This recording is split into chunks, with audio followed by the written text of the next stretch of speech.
Bonjour et bienvenue aux rencontres 2021 de Santé publique France. J'accueille le professeur Jérôme Salomon, directeur général de la santé, et me fait un plaisir de lui passer immédiatement la parole. Merci beaucoup, Madame la directrice générale de Santé publique France, chère Geneviève, mesdames et messieurs.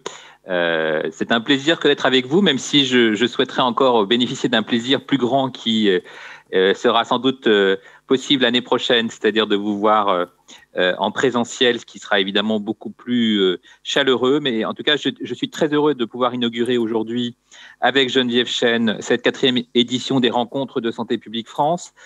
Cette reprise, ce rendez-vous est très attendu par les professionnels de santé publique et fortement symbolique, je pense, pour tout le monde, car le témoin d'un retour progressif des activités, d'un retour prudent vers une vie plus normale. Cette 5e édition correspond au 5e anniversaire de l'agence, qui a été créée le 1er mai 2016. Et comme vous le savez, du fait de la crise sanitaire sans précédent liée à la pandémie de Covid-19, les rencontres n'avaient pu se tenir l'année dernière. Il s'agit donc aussi de la première ouverture des rencontres par la professeure Geneviève Chêne, qui a pris ses fonctions en tant que directrice générale de Santé publique France en novembre 2019, c'est-à-dire quelques semaines presque de la survenue de la pandémie. Je profite de cette tribune pour adresser d'emblée mes plus vifs remerciements à la directrice générale Geneviève Chêne, à ses adjointes Marianne Jacquet, qui a remplacé, vous le savez, Martial Mettendorf, et Laetitia Huard, qui a remplacé Jean-Claude Desenclos, et évidemment à la présidente du conseil d'administration, Marie-Caroline Bonegalsi, ainsi qu'à toutes les équipes de Santé publique France, que ce soit les équipes métiers, les équipes support qui se sont énormément mobilisées, nuit et jour, 24 heures sur 24, 7 jours sur 7, sans relâche depuis maintenant 16 mois, des femmes et des hommes qui sont mobilisés sur tous les fronts, et je pense qu'il est vraiment important ce matin de leur rendre hommage. Depuis 2019, l'équipe de direction de Santé publique France a été entièrement renouvelée. C'est assez rare pour le rappeler. La directrice générale, les directeurs et directrices générales adjoints, la direction scientifique, la direction de la communication, la chefferie de cabinet. Et par ailleurs, Santé publique France a poursuivi son implantation sur le site de Saint-Maurice, dans ce magnifique nouveau bâtiment qui a permis une profonde restructuration et une profonde modernisation, et je pense une amélioration aussi de la qualité de vie au travail. Et puis, vous savez que Santé publique France est présent partout sur le territoire national, et on peut signaler l'ouverture d'une nouvelle cellule régionale à Mayotte. Il y a eu évidemment des actions majeures au cours de cette année écoulée, et je ne peux pas ne pas parler de la pandémie de Covid-19, avec un rôle absolument crucial et central de Santé publique France dans la gestion opérationnelle nationale de la crise sanitaire de Covid-19. L'agence a développé toutes ses compétences et surtout le champ de la santé publique, depuis la prévention, la promotion de la santé, l'éducation à la santé, la communication, l'épidémiologie évidemment, et la réponse de terrain. Elle a développé et mis en œuvre un nombre considérable d'actions que je ne pourrais pas citer ce matin dans le cadre de la lutte contre l'épidémie. Le travail a été particulièrement lourd, parfois très complexe dans ses modalités, du fait de l'absence de visibilité quant à l'évolution du virus et de l'épidémie. L'organisation du pilotage mis en place dans le cadre de cette crise totalement inédite a permis, et je crois que c'est important de le dire, un grand nombre d'avancées, et nous avons pu en tirer de nombreux enseignements. Vous savez qu'il y a eu évidemment beaucoup de critiques, et j'en suis conscient, sur l'anticipation, sur la gestion, sur la réponse. Les critiques peuvent être constructives, et évidemment toutes les leçons seront tirées. Mais il y a aussi beaucoup de points positifs qui apparaîtront, je pense, au cours du temps. Et un point positif dont nous discutons souvent avec Geneviève Chêne, c'est l'évolution des connaissances des Français. Et ça, c'est fondamental. Je pense qu'on a encore du mal à le mesurer, mais vous avez noté l'amélioration des connaissances des Français en termes de prévention, en termes de mesures barrières, de pratiques, de bonnes pratiques, d'utilisation des équipements de protection, d'accès aux tests, les tests antigéniques, les autotests, les tests salivaires, les PCR n'ont plus de secret pour eux. Ils ont beaucoup progressé aussi sur le rôle des traitements anti-infectieux et le rôle des vaccins, et je pense que tout ça méritera qu'on s'y penche pour évaluer effectivement l'impact positif de cette crise majeure sur les connaissances en santé publique. Il y a eu, notamment pour le compte de l'État, l'acquisition de très nombreux équipements de protection, de matériel, de dispositifs médicaux, de vaccins, de médicaments.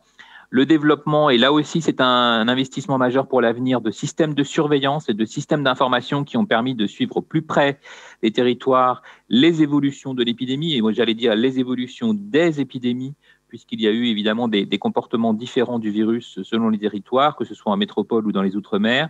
Et ces systèmes se sont continuellement adaptés avec l'évolution de l'épidémie. Je ne peux que citer le grand progrès de CIDEP, de Civic, de Sursaut, et surtout l'immense progrès que constitue maintenant l'irruption des big data et de l'open data dans la vie de nos concitoyens. Par ailleurs, il y a eu une intense production d'indicateurs et de nombreuses données indispensables à la prise de décision des plus hautes autorités de l'État. Vous noterez aussi le succès majeur de Géode, des points épidémiologiques hebdomadaires et des points de surveillance de la couverture vaccinale. Et puis, là encore, c'est peut-être un peu moins connu, mais le lancement de nombreuses études observationnelles et populationnelles pour mesurer les effets de la pandémie dans la population générale, chez les travailleurs, les professionnels de santé, différentes populations, et la mise à disposition d'outils pour les professionnels qui sont des repères pour la pratique, des boîtes à outils d'information, de messages de prévention destinés au grand public, notamment sur les mesures barrières, mais aussi sur le tester, alerter, protéger, sur la vaccination anti-Covid. Et vous avez noté aussi le succès des applications. Pour toutes ces actions et pour son engagement sans faille depuis plus d'1 an dans la crise, je souhaite vraiment remercier une nouvelle fois l'institution Santé publique France, mais surtout les femmes et les hommes et les équipes de l'agence, car il faut aussi prendre un tout petit peu de recul et s'autoriser des comparaisons internationales qui sont plutôt favorables, et c'est important, notamment le rapport Pittel le souligne, la France est un des pays qui a su réagir et s'adapter le plus. Par ailleurs, il faut aussi qu'on sache relever les défis, et les défis sont les suivants, c'est celui de la mémoire de cette crise, car il faut absolument que l'on puisse transmettre tout ce que l'on a appris au cours de cette crise à nos successeurs, et enfin de la construction, parce que s'il faut évoluer, et c'est plutôt une bonne chose, il faut que l'on puisse non pas détruire, mais surtout construire sur ce que l'on a acquis comme expérience.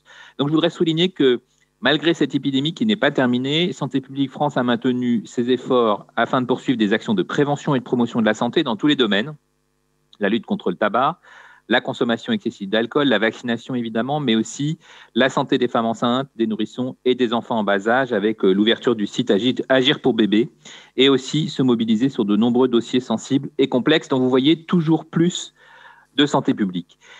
Je voudrais citer par exemple les études de surveillance et de l'état de santé de la population autour du site industriel de Lubrizol, dont vous savez que juste avant la pandémie, il nous a beaucoup occupés puisqu'il s'est agi d'un accident grave industriel survenant dans une grande métropole à Rouen. Il y a eu aussi des investigations sensibles comme celle autour de clusters de malformations congénitales dans l'Ain, mais aussi de cancer pédiatrique à Sainte-Pazanne. Et donc, sans balayer l'ensemble des chantiers qui sont portés par ce ministère et par la DGS, tant ils sont nombreux, je voudrais souligner quelques grands chantiers prioritaires pour les 2 années à venir. Chantiers auxquels Santé publique France apporte toute son expertise à tous les niveaux. D'abord, des grands chantiers nationaux qui ont été rappelés par le ministre.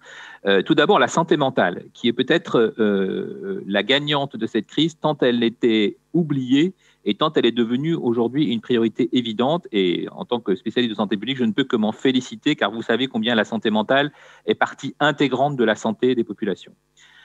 Cette santé mentale s'est dégradée au cours de la crise, avec ou sans confinement, et un récent relevé a montré combien les niveaux de gestes suicidaires, de troubles de l'humeur, de troubles des conduites chez les enfants notamment ou les adolescents sont supérieurs à ceux des années précédentes.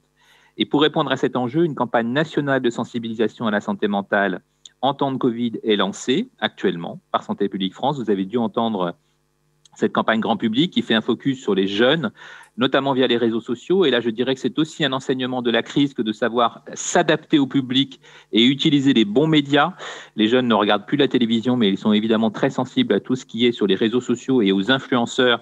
Et nous avons pris ce virage, fort heureusement, de bien choisir la cible et les vecteurs qui sont les plus pertinents. Et puis, une nouvelle enquête pérenne sera conduite sur la santé mentale des enfants, évidemment en priorité absolue, les 3 à 11 ans, pour combler un manque de données sur ces plus jeunes, qui viendra en complémentarité des dispositifs existants, et en particulier une étude qui s'appelle En classe et qui porte sur les collégiens et lycéens. Et donc, je voudrais redire combien, pour Santé publique France comme pour la DGS, la santé mentale est absolument cruciale dans la santé des populations. Par ailleurs, vous le savez, dans ce champ, mais pas seulement, une stratégie nationale de développement des compétences psychosociales ainsi que l'organisation d'un séminaire interministériel pour définir les grandes lignes consensuelles de cette stratégie seront mises en œuvre en lien avec Santé publique France. Plus largement, dans le champ des déterminants comportementaux, l'expertise de Santé publique France sera essentielle dans les mois qui viennent pour contribuer à la nouvelle feuille de route de la stratégie nationale de santé sexuelle, au bilan du programme national de lutte contre le tabac ou bien encore à l'élaboration du futur programme national de prévention du risque alcool. Dans un tout autre domaine, mais là aussi priorité internationale et mondiale, la prévention des infections et la lutte contre la résistance aux antibiotiques sont des priorités 2021-2022 qui sont portées par le ministère, voire les ministères, puisque vous savez que c'est un sujet évidemment interministériel. En 2020, s'est mise en œuvre l'organisation territoriale de la lutte contre l'antibiorésistance avec la mise en place des centres régionaux en antibiothérapie dans toutes les régions, financés par le FIR. La prévention des infections et de l'antibiorésistance dans une perspective une seule santé est désormais une nouvelle priorité nationale du service sanitaire des étudiants en santé, dont vous savez combien il a été aussi utile au cours de cette crise.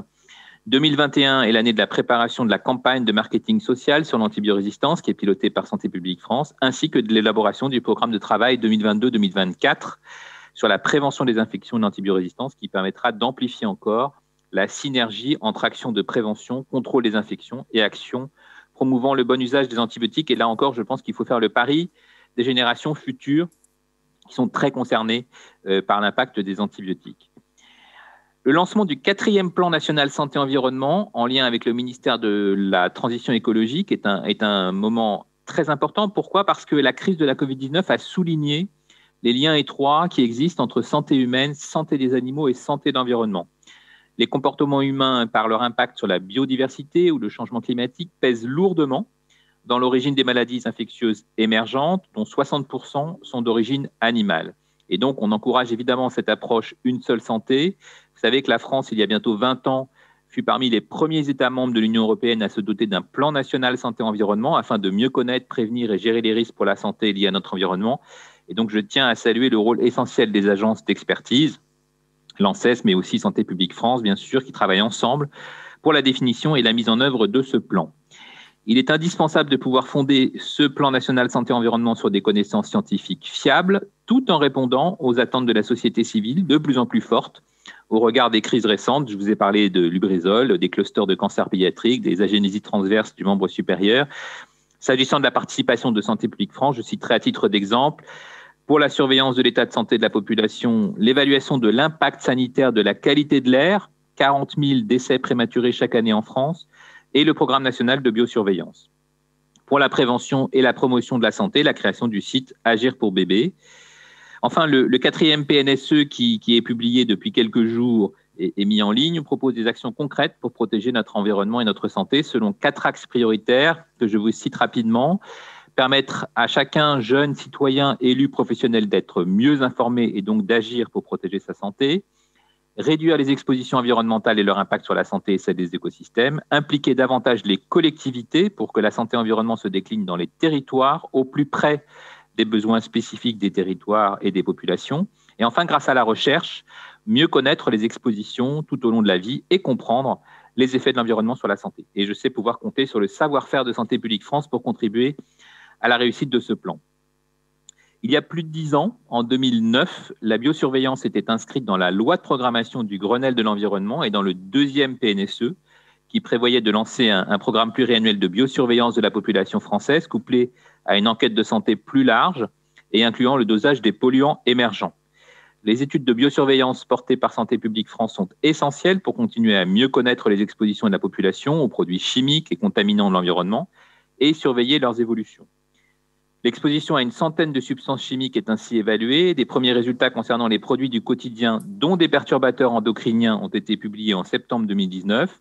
Santé publique France a continué ses travaux et annonce la publication cette année de résultats très attendus concernant les métaux, puis les pesticides, PCB, dioxines et furanes. C'est aussi cette année que le nouveau programme 2022 de biosurveillance va être construit, en lien avec l'ensemble des ministères concernés, santé, environnement, travail, agriculture, recherche. Enfin, je souhaite saluer l'implication de Santé publique France sur les travaux de biosurveillance européens. L'agence participe en effet depuis 2017 et jusqu'en 2021 au programme européen de biosurveillance HBM for EU, Human Biomonitoring for Europe. Elle poursuivra son action dès 2022 dans le cadre du partenariat de recherche européen PARC, European Partnership for the Assessment of Risk from Chemicals, de plus grande envergure et coordonnée par l'ANSES. Et Santé publique France pilotera avec l'Agence allemande de l'environnement la partie sur la biosurveillance afin de renforcer les données d'imprégnation dans la population, développer une méthodologie commune et en valoriser les résultats. Un point sur l'alimentation et la nutrition. Vous savez combien c'est un point important pour Santé publique France et pour notre politique nationale de lutte contre les maladies neurocardiovasculaires et contre l'obésité et ses conséquences.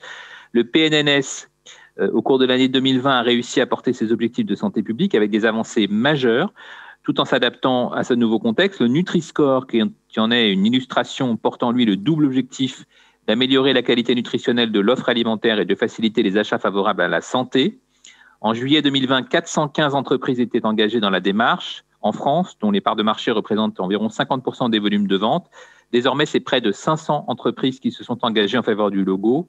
Près de 94% des Françaises et des Français ont déclaré être favorables à sa présence sur les emballages et plus d'un Français sur deux a déclaré avoir changé au moins une habitude d'achat grâce au Nutri-Score. Le Nutri-Score a en 2020 pris une nouvelle ampleur avec la mise en place d'une gouvernance transnationale avec les autres pays européens engagés.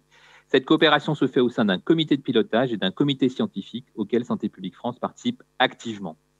Dans le cadre de la stratégie de la ferme à la table, la Commission européenne a annoncé qu'elle fera des propositions visant à mettre en place d'ici fin 2022 un étiquetage nutritionnel frontal obligatoire harmonisé afin de permettre aux consommateurs de faire des choix alimentaires en tenant compte du critère santé. L'année 2020 restera bien sûr sous l'influence dominante de la crise sanitaire majeure de la Covid-19, mais je souhaite mentionner au plan européen un calendrier très ambitieux proposé par la Commission pour bâtir une Europe de la santé plus résiliente en post-crise, notamment le paquet législatif qui est en cours de négociation avec 3 règlements qui visent à renforcer l'action du CDC européen et de l'EMA et réviser les dispositions en termes de sécurité sanitaire et menaces transfrontalières, y compris les menaces climatiques. La stratégie pharmaceutique ambitieuse qui a pour but de s'attaquer au problème de pénurie des médicaments, en particulier la création d'une nouvelle agence HERA, pour laquelle Geneviève Chêne est personnellement impliquée, sur l'anticipation de la crise et sécurisation des contre-mesures, avec un incubateur qui permet de soutenir les États sur l'identification des variants et qui anticipe les vaccins de seconde génération. Et donc, je remercie évidemment Geneviève Chêne d'avoir accepté de représenter la France au comité de haut niveau qui travaille sur la mise en place de cette nouvelle agence.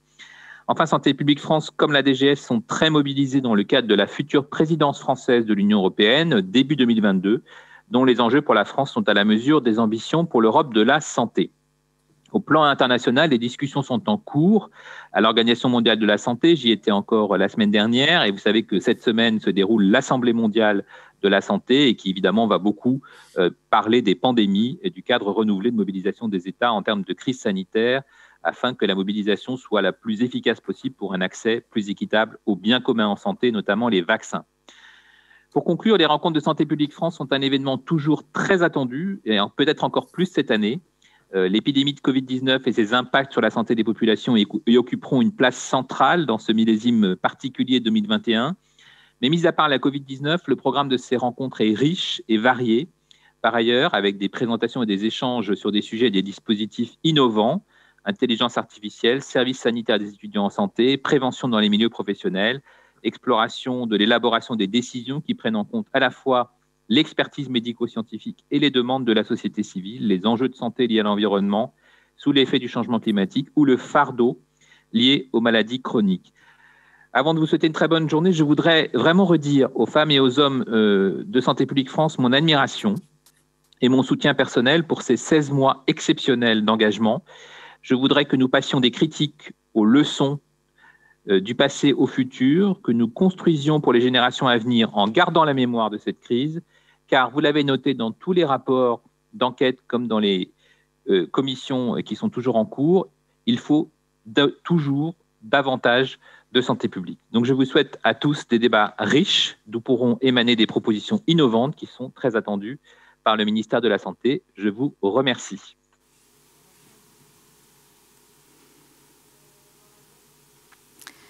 Merci beaucoup, Monsieur le Directeur général de la Santé, cher Jérôme, pour ces mots. Mesdames et Messieurs, chers collègues et chers amis, c'est pour moi évidemment une très grande joie de vous accueillir aujourd'hui à ces rencontres 2021. Nous avions dû annuler à la dernière minute l'édition de l'an dernier. Nous voici de retour cette année dans une configuration totalement renouvelée et dématérialisée. Un grand bravo tout d'abord aux équipes organisatrices. Aujourd'hui et demain, 82 intervenants, 27 modérateurs vont animer 14 sessions qui ont été coordonnées autour, bien entendu, de l'actualité et des enjeux en santé publique. Merci à eux par avance. Vous êtes plus de 1700 participants inscrits pour suivre ce programme. C'est un véritable engouement et je veux croire que nous nous sommes donc beaucoup manqués. Organiser 2 jours d'échange entre pairs et avec la société civile sur les perspectives de la santé publique, à l'amorce d'une nouvelle phase de la crise sanitaire parmi les plus graves que le monde contemporain ait connu, est certes un défi. Mais nous avons relevé ce défi car le monde a changé, le besoin de santé publique, le directeur général de la santé l'a souligné, le besoin de santé publique n'a jamais été aussi évident. Et ce qui nous semble vraiment important, plus d'1 an après le début de la crise, c'est que les fonctions essentielles de santé publique doivent être renforcées, et ce n'est que collectivement que nous pourrons y parvenir. C'est donc l'objectif de ces rencontres. Pendant 2 jours, nourrir la pratique par la science et défier la recherche pour améliorer les pratiques. Partager des expériences, débattre, porter ensemble des réflexions innovantes pour la santé publique. Alors que s'est ouverte hier la 74e Assemblée mondiale de la santé, la plus importante de l'histoire de l'OMS selon son directeur général, nous le ferons bien sûr avec beaucoup d'humilité. Mais je forme le vœu que nos échanges porteront aussi des ouvertures précieuses pour Santé publique France. Nous ne sommes plus tout à fait les mêmes depuis l'an dernier. Jusqu'à cette crise, les enjeux de santé publique en général et à Santé publique France sans doute en particulier pouvaient être vus essentiellement comme l'apanage d'experts évoluant dans un écosystème très actif, certes, mais ayant encore du mal à faire valoir l'importance de leur domaine, bien que s'inscrivant dans une stratégie nationale de santé ambitieuse, donnant la priorité à la prévention. Et voilà qu'une crise d'origine infectieuse met le monde à l'arrêt, bouscule les connaissances et surtout rappelle à chacun que sa santé ne dépend pas seulement de lui-même, mais aussi, pour une grande partie, de son environnement en général et des autres en particulier. Cette crise remet au centre le concept de santé globale. L'épidémiologie fait aussi son entrée au sein de chaque foyer et se démocratise. Elle entre dans le quotidien des Français et impacte la vie de tout un chacun. Une série de chiffres qui définissent la dynamique de l'épidémie et qui viennent à l'appui de décisions. Ce virus nous a ainsi confrontés à une double exigence, celle de la science en quasi-temps réel et celle encore plus forte de robustesse, de fiabilité, d'intégrité scientifique et de déontologie. Le principal allié du temps réel est le numérique en santé. Et par le prisme de l'expertise, nous avons transformé dans le périmètre de nos missions les données en connaissances immédiatement mobilisables pour la décision. Le tour de force, c'est que nous l'avons fait sans renoncer à nos exigences, à nos standards et à nos valeurs. L'excellence scientifique, la fiabilité des données, la transparence au service de la santé publique et de l'ensemble des Français. Car la santé publique, c'est la santé déclinée dans toutes les politiques, c'est entendre et intégrer la vie des citoyens, c'est permettre ainsi la mobilisation de tous. Cette crise a été et est toujours un temps très dur où nous avons dû nous réinventer, où nous avons été confrontés à des limites scientifiques et aussi de ressources qu'il a fallu réorienter, mais cela aussi est une opportunité extraordinaire de changement et de repositionnement pour une agence comme Santé publique France. Ces transformations ont en effet été une source d'accélération sans précédent, plus de réactivité, plus de transparence et une mise au service du décideur et des citoyens qui est sans commune mesure avec ce que nous avions connu. Car les attentes ne sont plus les mêmes. Les décideurs, les parties prenantes et le public expriment de nouveaux besoins. Cela nous amène à repenser les liens particuliers que nous entretenons avec nos bénéficiaires. Pour ce qui concerne le service aux décideurs, par exemple, très tôt en 2020, nous avons traduit les connaissances en analyse de risque, en scénario et en soutien à la gestion, à un rythme rapidement effréné pour réduire l'incertitude de l'action ou de la décision publique. Comment être encore plus opérationnel ? Il est vrai que nous avons dû faire des choix. Dans l'urgence, nous avons privilégié la modernisation de nos outils et la capacité de nos systèmes d'information, l'analyse, l'interprétation et le décryptage. Dès le début de l'épidémie, notre priorité a ainsi été de renforcer notre système national de surveillance, de publier les données largement soutenues par le programme gouvernemental sur l'open data. Notre priorité a également été d'analyser finement la situation à l'échelon territorial, grâce à nos cellules régionales qui jouent un rôle crucial pour la cohérence de notre système national de surveillance et ont réalisé avec les agences régionales de santé le contact tracing au tout début 2020. Notre priorité a ensuite été de produire des indicateurs concernant les clusters à la sortie du premier confinement et de produire à l'automne 2020 des indicateurs au maillage le plus fin du territoire national. En un temps record, ont été inventés, rendus opérationnels et adaptables en temps réel des systèmes d'information très complexes, tout en étant réactifs. Les dispositifs de surveillance spécifiques qu'ils ont permis de construire se sont enrichis au fur et à mesure parce que la crise que nous vivons perdure dans le temps et que de nouvelles questions sont régulièrement soulevées.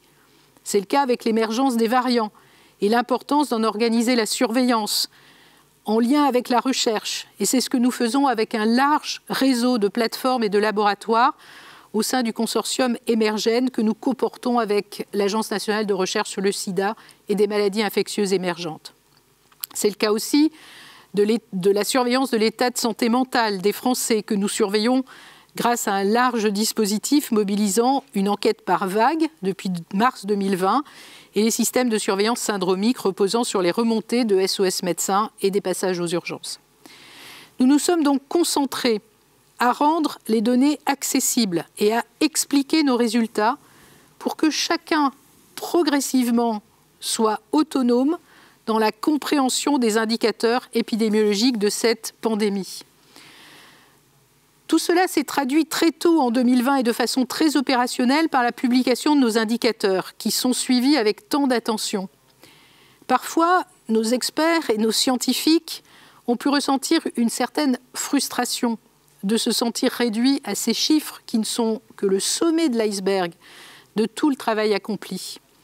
Car derrière les chiffres, il y a le raisonnement épidémiologique et biostatistique pour la construction des indicateurs. Il y a une réflexion sur la collecte des données. Il y a un travail de vérification et des arbitrages, par exemple, sur les données manquantes. Il y a la production de notes méthodologiques publiques. Il y a aussi l'écriture de milliers de lignes de code. Il y a donc des femmes et des hommes, plus de 500 scientifiques mobilisés au national et en région pour collecter, analyser les données et partager les expertises. Et puis aussi des dizaines de réseaux à animer en lien avec les acteurs de la santé en région, que je salue et que je remercie bien entendu. C'est ainsi que nous alimentons tous les jours l'application Tous Anti-Covid, ainsi que les plateformes d'information du gouvernement et la plateforme data.gouv en open data. C'est une responsabilité et nous en sommes conscients. Nous avons fait beaucoup de publications scientifiques également, dès les premiers cas, les premiers clusters, en collaboration aussi sur la modélisation avec l'Institut Pasteur et l'INSERM. Grâce aux données de surveillance et des enquêtes, nous avons montré que l'impact de l'épidémie est bien plus important chez les plus âgés, chez ceux qui ont une moins bonne santé et ceux qui sont les plus vulnérables et démunis socialement. Le décryptage du point épidémiologique hebdomadaire que nous faisons chaque vendredi avec les médias participe également à ce devoir de pédagogie. Toute cette production est essentielle, car elle est la base de la connaissance partagée et de la confiance. Nos partenaires, comme les citoyens, s'en sont emparés avec succès. Des sites comme Covid Tracker du data scientist Guillaume Rosier, les analyses partagées chaque jour par ses collègues Germain Forestier ou encore Guillaume Saint-Quentin, où Nicolas Béroux, journaliste, valorise les données et les indicateurs que nous produisons. Et en cela, nous avons contribué aussi à rendre vivante avec eux la démocratie sanitaire. Mais nous devons bien sûr aller aujourd'hui plus loin, et en particulier sur la visualisation des données, par exemple. Aujourd'hui, nous devons avoir une ambition élevée pour la santé publique, scientifiquement fondée, continuellement influente sur les décisions et efficace pour réduire les inégalités de santé.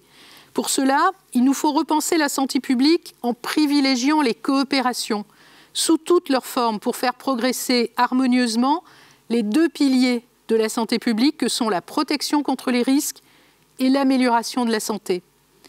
À l'origine, la santé publique est une science de mobilisation collective, multidisciplinaire.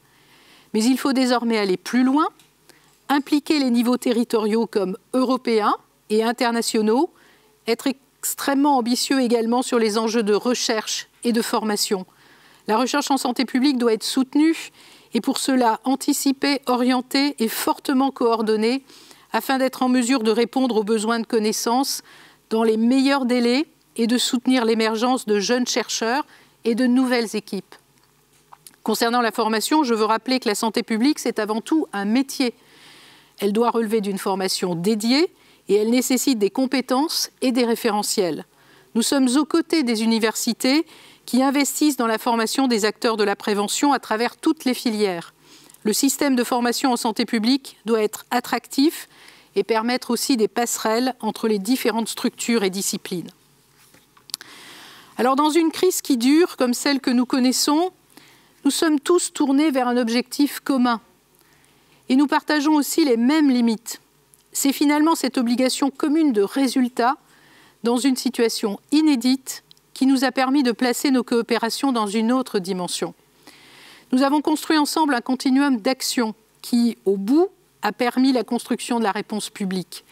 Depuis la recherche pour identifier le virus et ses modes de transmission jusqu'aux stratégies de lutte avec le suivi épidémiologique, l'articulation des mesures de freinage ou les stratégies de prévention par la vaccination ou par la communication fondée sur le marketing social, avec aussi, bien entendu, dans le cadre de l'agence, l'appui des volontaires réservistes en appui au système de soins dans tous les territoires, y compris des Outre-mer, et avec le déploiement de chaînes logistiques exceptionnelles pour les équipements de protection individuelle, les médicaments ou encore les vaccins. De même, le dépistage, les mesures d'isolement et le contact tracing sont le fruit de coopérations exemplaires entre la CNAM, les ARS et Santé publique France, sous la coordination du ministère de la Santé. Nous devons donc poursuivre dans cette voie et sans attendre, car il n'y a pas un moment où l'on va se réveiller et se dire « ça y est, nous pouvons tirer les conséquences et les enseignements de la crise ». Cette crise dure et les enseignements sont tirés par tous les acteurs de première ligne pour s'améliorer en continu. De la même manière que tout l'écosystème de la santé s'est adapté et a innové en permanence depuis un an. Nous avons donc déjà tiré un certain nombre d'enseignements et aujourd'hui, nous avons déjà beaucoup appris. C'est un nouveau souffle que nous cherchons. La traduction directe est la construction de notre programme de travail pour plus de visibilité et de mise en cohérence de nos actions. Nos stratégies scientifiques et de partenariat sont ainsi construites autour de ces 6 enjeux transversaux: l'anticipation, la préparation et la réponse aux menaces de santé publique, dont bien sûr les épidémies, le numérique en santé publique, et aussi la santé environnementale qui intègre le changement climatique et les environnements de travail, le fardeau des maladies et leurs déterminants et l'efficacité des interventions pour les prévenir et le retour sur investissement de ces interventions, les inégalités sociales et les vulnérabilités territoriales, et enfin la stratégie de prévention, de marketing social et d'approche par population. Ces enjeux sont traduits dans le programme de ces rencontres. L'un des premiers enseignements de cette crise, de cette syndémie, comme le souligne Richard Horton, rédacteur en chef du Lancet, est en effet la nécessité de replacer la prévention et la promotion de la santé au cœur de l'agenda des politiques publiques. La santé publique concourt à améliorer la santé pour le plus grand nombre et dans les meilleurs délais. Nous devons continuer à promouvoir avec détermination un monde sans tabac, la réduction des risques liés à l'alcool, la prévention des addictions, une alimentation favorable à la santé ou encore, bien entendu, l'activité physique et des environnements favorables à la santé. Ceci implique des contributions de très nombreux autres secteurs de la société que la santé. Secteur social, économique, environnemental, milieu du sport, des transports, de l'urbanisme. Les coopérations permettent de lutter contre la fragmentation, appellent à une gouvernance et un pilotage plus efficient dans les stratégies de prévention. Aujourd'hui, les compétences et les niveaux d'intervention manquent encore de lisibilité. La crise nous a montré qu'une mobilisation coordonnée des moyens et des acteurs était néanmoins un gage de réussite avec un impact fort en termes de santé publique. L'investissement collectif massif dans les campagnes pour promouvoir les gestes barrières, en effet, et la rapidité avec lesquelles nos concitoyens se les sont appropriés est en cela exemplaire. L'impact a été immédiat et, ou du moins rapide, et mesurable dès cet hiver sur les maladies respiratoires et sur les gastro-entérites qui ont connu une baisse d'incidence jamais observée sur tout le territoire. L'impact de mesures liées à la Covid sur certaines dimensions de santé a ainsi pu être aussi positif. Un autre enjeu majeur a été une fois de plus souligné. Les plus précaires et les plus vulnérables ont été durement touchés, encourageant la prise de conscience de l'impact des inégalités sociales sur la santé. La crise a dégradé d'autres domaines de la santé, en particulier sur la santé mentale ou les pathologies chroniques, en altérant la possibilité de recours aux soins. Cela est également vrai en matière d'impact de notre environnement sur la santé, comme le traduisent certaines inégalités de logement par exemple. En France, nous avons une force considérable en matière de santé publique. Nos politiques sont conçues sur la base d'une uniformité de traitement de tous les territoires, intégrée dans une vision nationale. Nous partons donc avec des atouts. Repensons le monde avec des stratégies intégratives et collaboratives qui prennent en compte et contribuent à atténuer les conséquences socio-économiques de la crise et leurs impacts en termes de santé publique. Nous devrons nous appuyer sur une collectivité de savoir née de la gestion de crise. Nous aurons cette mémoire et nous pourrons aussi nous appuyer sur des systèmes innovants et des initiatives co-construites avec la société civile, concernée par sa santé au premier chef. La révolution digitale a déjà eu lieu dans le domaine de la santé. À nous de nous en emparer pleinement pour proposer des réponses scientifiquement fondées. Par ailleurs, la prochaine crise ne sera pas forcément infectieuse et quelle que soit son origine, il nous faut dès maintenant nous préparer nos systèmes de surveillance, préparer nos dispositifs d'alerte.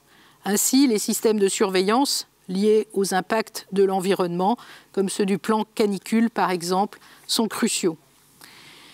C'est ce qui nous permettra d'apporter des réponses de santé publique adaptées, fortes et durables au service de nos concitoyens et en particulier aux plus vulnérables d'entre eux. Cette ambition est le sens de ce que nous sommes, de ce que nous voulons être aussi, et nous permet de partager des valeurs communes et des projets ambitieux avec nos partenaires en France, en Europe et à l'international, au moment où la réflexion s'intensifie pour refonder les systèmes de santé publics et leurs organisations partout dans le monde. Alors oui, notre tâche n'est pas simple, nous sommes très exposés, nous n'avons pas droit à l'erreur, il y a la complexité des enjeux, l'incertitude, l'urgence et parfois les critiques. Il nous faut savoir les entendre et trouver les voies pour mieux faire toucher du doigt ce que nous apportons et comment nous construisons nos réponses. Mais une chose est sûre, nous sommes entièrement mobilisés et nous croyons à une certaine vision de la santé publique, scientifique, inclusive, bienveillante, concrète et collaborative, pour permettre à chacun de vivre sereinement dans un environnement favorable à sa santé. Je vous invite donc à partager cette ambition d'un avenir rayonnant pour la santé publique et donc pour la santé de tous durant ces 2 journées que je vous souhaite très riches et très fructueuses. Et mes derniers mots seront en écho à ceux du directeur général de la santé pour rendre un hommage appuyé à l'ensemble des agents de Santé publique France pour leur engagement continu et sans faille au service de la santé de tous. Je vous remercie et très bonne journée de rencontre.